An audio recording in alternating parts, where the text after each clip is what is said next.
Komisi 2 DPRD Kota Ambon agendakan rapat evaluasi dengan Dinas Kota Ambon.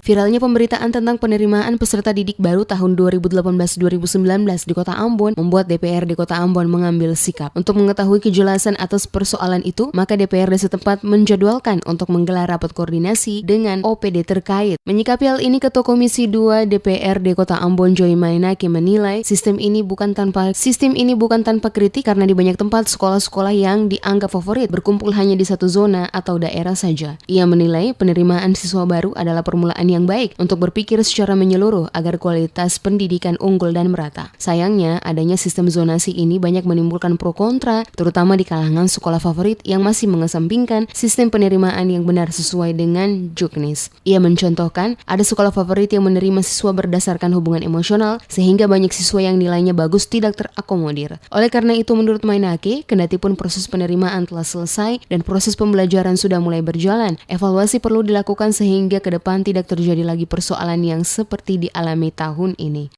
Pelaksanaan penerimaan siswa baru itu kan sudah selesai, maksudnya dalam pengertian tahapannya sudah lewat.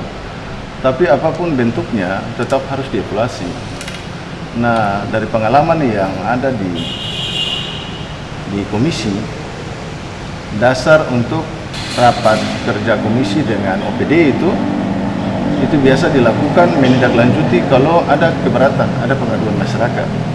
Nah, ada informasi, biasa tuh langsung komunikasi dilakukan oleh komisi dengan pimpinan-pimpinan sekolah.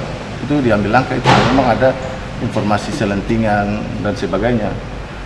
Ia mengatakan, adanya sistem baru sebaiknya diikuti dengan sistem lainnya sehingga implementasinya dapat berjalan baik tanpa menimbulkan akses negatif. Mainaki menyadari bahwa SMK SMA saat ini menjadi ranah pemerintah provinsi sehingga pihaknya tidak ingin mencampuri pengambilan kebijakan tentang regulasi PPBD SMA SMK. Ditambahkannya, rapat tersebut untuk memperjelas tindakan yang tidak bertentangan dengan hukum dan sebaliknya dalam penerimaan siswa baru sehingga tidak membuat keraguan sekolah. Diketahui tahun 2018 ini penerimaan siswa baru yang secara formal oleh pemerintah disebut penerimaan peserta didik baru agak semrawut. Pasalnya pemerintah mengeluarkan keharusan bagi pemerintah daerah untuk menggunakan sistem zonasi. Mengacu pada Peraturan Menteri Pendidikan dan Kebudayaan Nomor 17 Tahun 2017 tentang penerimaan peserta didik baru, pada bagian 4 Pasal 15, zonasi diartikan sebagai sistem penerimaan berdasarkan pada radius atau jarak terdekat calon siswa dan sekolah yang dituju.